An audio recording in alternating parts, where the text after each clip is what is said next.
Have you ever been sitting in your house and heard the sickening thud of something hitting your window?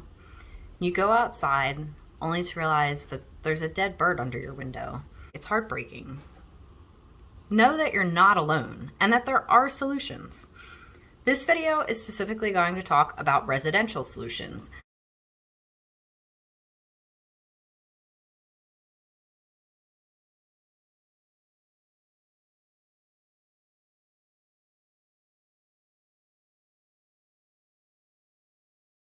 With wild bird populations around the world in decline, it's more important now than ever that everyone becomes a part of the solution. So before we jump into the how of preventing impacts, let's take a minute to talk about the why. So you often hear the old adage of survival of the fittest, or comments like, well, only the dumb birds hit windows. But that actually couldn't be further from the truth.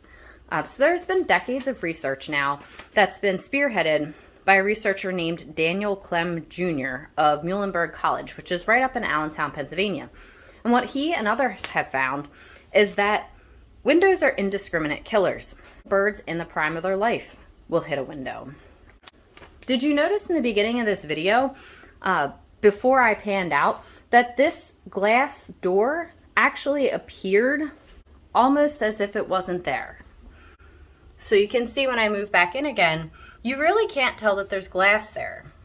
Birds have the exact same problem. They can't perceive the glass. They don't see it as a barrier.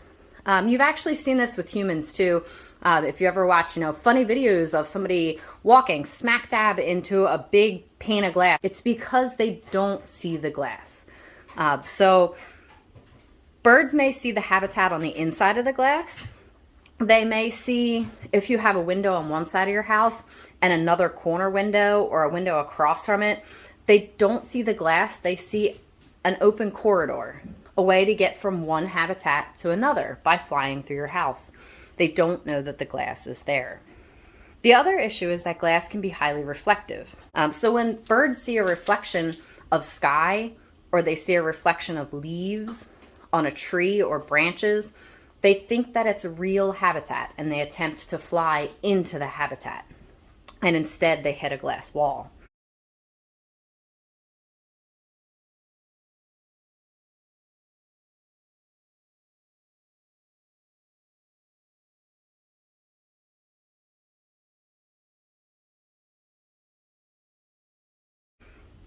So, how do you prevent window strikes? So the first thing is to educate yourself. And you're doing that here today, which is wonderful. But also share your knowledge with your friends and your family and your neighbors. So help to spread the word.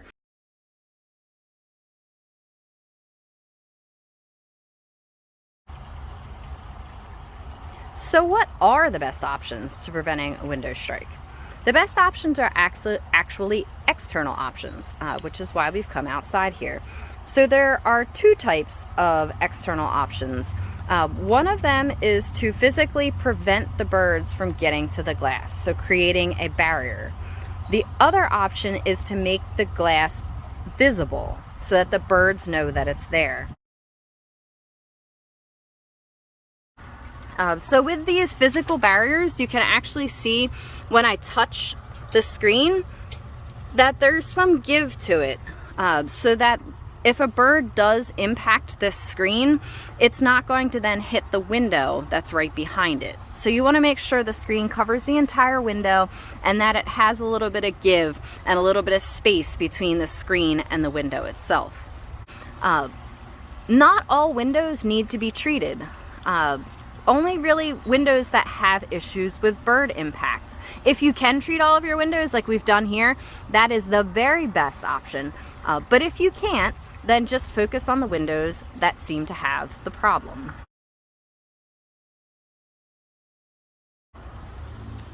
Another thing that I wanted you to note out here is that we have this lovely maple tree right here, and it's pretty close to my house. So why then did I not just hang my bird feeder right here in this maple tree?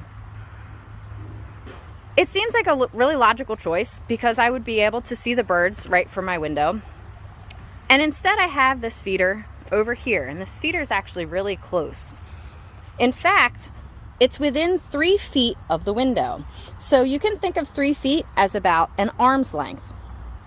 An arm's length prevents birds from getting enough momentum built up. If they do fly off of the feeder, before they hit the window, they don't have enough momentum to hurt themselves. So in this case, we have a screen anyway, which would prevent them.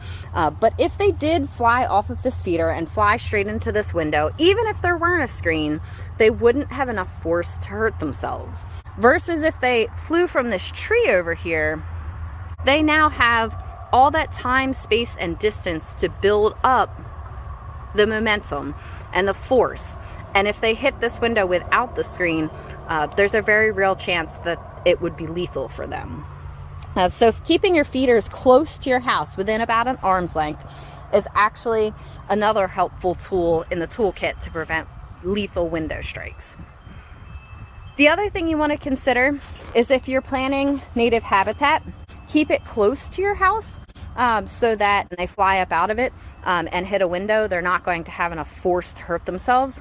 Or if you have habitat that's extending further and further out from your windows, consider doing what we've done here, and that is treating all of the windows that face that habitat. So basically, consider all of your native plantings like a giant bird feeder, which is wonderful, but you need to also consider how to keep birds safe.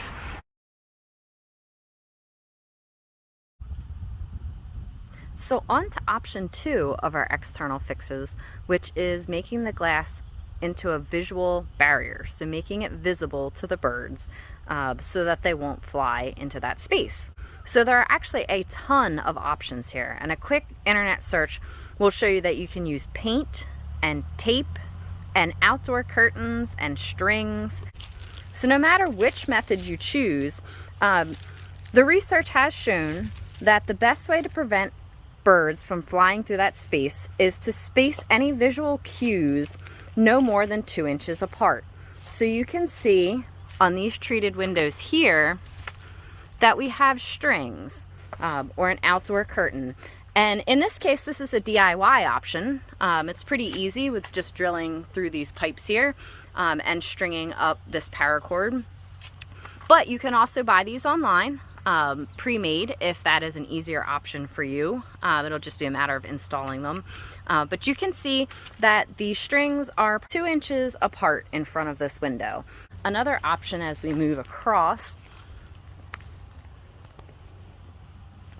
a little bit more naturalistic, but a very similar take on things, and that is to create a barrier. So you can see with these branches in front of this window that there are gaps, but they are not more than a couple of inches. And again, the birds may actually come and land in these branches, but that is going to prevent them from flying straight through. They'll be coming in for a landing rather than trying to go through the large glass windows. And then on the bottom, you can see that there are screens. So these windows are fully protected, and they take a little bit more of a naturalistic view. Like I said, they actually create habitat in this case, which is pretty wonderful, that you can sit at your morning meal and watch the birds right outside your window, literally picking through these branches for spiders and other little bugs and things. So another wonderful way to prevent birds from hitting your window. One thing that I would like to point out is that sometimes you see these hawk decals and people think, well, I'm just going to slap a hawk decal on the outside of my window and the birds will know to stay away from that. Research again has proven that that just doesn't work. Little songbirds will impact those windows literally a couple inches from those hawk decals. So you really have to make sure that the window is fully covered.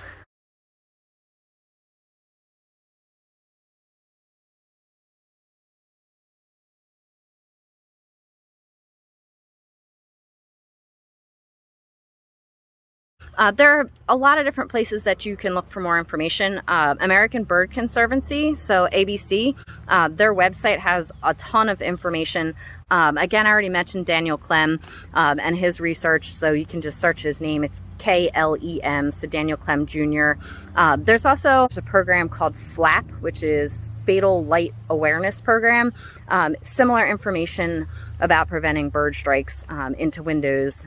Maybe consider taking some of these tips to work if you have a building or a place that you're having impacts at work as well with windows. So this can be scaled up. So thank you for joining me, and I will see you guys the next time. Thanks.